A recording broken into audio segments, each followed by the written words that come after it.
A veces los números con muchos decimales, pueden ser un dolor de cabeza, ¿no? Pero ¿qué creen? Hay una forma súper sencilla de manejarlos. Se llama redondear. Y lo más curioso es que lo usamos todos los días, a veces sin darnos cuenta. Vamos a desglosar cómo funciona. Ok, para que esto quede clarísimo, vamos con un ejemplo de la vida real. Imagínense que están en una tienda, ven este televisor y... La pregunta es obvia, ¿cuánto cuesta? Y claro, la etiqueta dice 999. Pero seamos honestos, si un amigo nos pregunta, ¿qué le decimos? Cuesta 1000, ¿verdad? Nuestro cerebro, sin que se lo quidamos, hace el trabajo de simplificar. Bueno, esa idea, ese atajo mental, eso es exactamente redondear. Entonces, ¿qué es redondear en términos simples? Pues es justo eso, simplificar un número para que sea más fácil de manejar. Ojo, sí, se pierde un poquitito de precisión, pero ganamos en comodidad. Es un intercambio que, como acabamos de ver con el televisor, hacemos todo el tiempo. Ahora bien, para poder redondear como unos profesionales, primero hay que entender de qué está hecho un número decimal. Piénsenlo como si fuéramos cirujanos. Antes de operar, hay que conocer la anatomía. Pero tranquilos, esto es muchísimo más fácil. A ver, miremos este número. 132.501. Es súper simple. Todo lo que está a la izquierda del punto, esa es la parte entera. O sea, los números completos. El punto es como la frontera. Y todo lo que está a la derecha es la parte decimal, que no son más que pedacitos, fracciones de un número entero. Y aquí viene lo interesante. Cada lugarcito a la derecha del punto tiene su propio nombre y valor. El primer lugar son los décimos, el segundo, los centésimos, el tercero, los milésimos. Y fíjense en el patrón. Cada posición vale 10 veces menos que la anterior.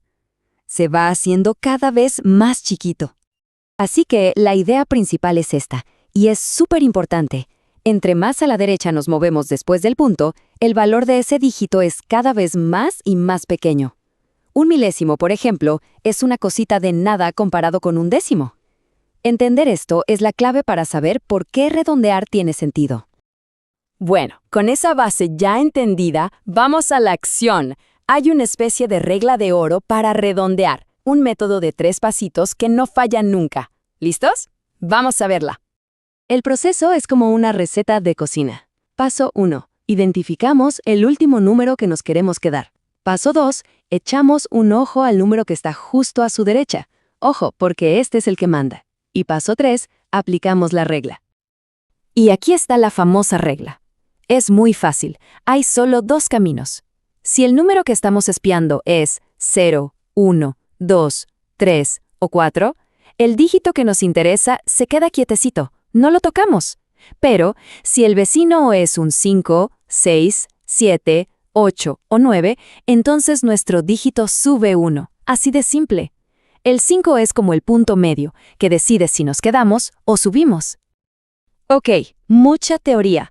Vamos a la práctica para que esto se entienda perfecto. Tenemos el número 1.36254. La misión es redondearlo al milésimo más cercano. Entonces, vamos con nuestra receta. Paso 1. Identificamos el dígito de los milésimos. En este caso es el 2. Paso 2. Miramos a su vecino de la derecha. ¿Y quién es? Un 5.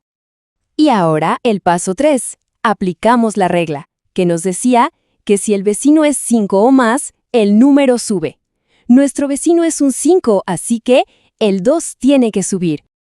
Así que el 2 se convierte en un 3. ¿Y qué pasa con todo lo demás a la derecha? Adiós, desaparece. El número final redondeado es 1.363. ¡Listo! Y aquí una advertencia súper importante. Anótenlo bien. Al redondear, un número nunca va para abajo. Nunca. O se queda como está o sube. Es un error muy común pensar que se puede redondear hacia abajo restándole 1, pero no, eso no existe en el redondeo. Muy bien, ya dominamos lo básico. Pero ¿qué pasa con los casos un poco más tramposos? Vamos a ver uno que a veces confunde a la gente, para que ya no nos vuelva a pasar. Y aquí va la pregunta del millón. ¿Qué pasa cuando tenemos que redondear un 9 hacia arriba? Un 9 no puede convertirse en un 10 en su propio espacio. Entonces, ¿qué hacemos? Para resolver el misterio, veamos este ejemplo. 1.496. La meta es redondearlo al centésimo. Y, oh sorpresa, el dígito en la posición de los centésimos es, justamente, un 9. Seguimos la receta. Miramos al vecino de la derecha. Es un 6. La regla nos dice que si es 5 o más, el número sube. Así que el 9 tiene que subir. Y aquí es donde se pone interesante. Pero la solución es bastante ingeniosa. Miren, en vez de pensar solo en el 9, vamos a pensar en el bloque de 2 dígitos juntos, el 49. Y si tenemos que aumentar ese bloque, ¿qué sigue después del 49? El 50, así de fácil. Y listo. Ahí lo tenemos. El número 1.496, redondeado al centésimo, se convierte en 1.50. El bloque 49 se transformó en 50 y resolvimos el dilema del 9. Bueno, para que no se nos olvide, hagamos un resumen rapidísimo. Primero, redondear es simplemente hacer los números más fáciles. Segundo, la regla del 5 es la clave. 5 o más para arriba. Y tercero, la regla de oro. Un número se queda igual o sube, jamás de los jamases baja. Y para cerrar, les dejo una pregunta para que le den vueltas. Ya vimos los precios en las tiendas, pero ¿en qué otros momentos del día a día usamos el redondeo, a lo mejor sin darnos cuenta? Quizás al calcular una propina o al estimar cuánto tardaremos en llegar a un lugar. Si lo piensan, el redondeo está por todos lados, ayudándonos a que los cálculos del mundo sean un poquito más sencillos.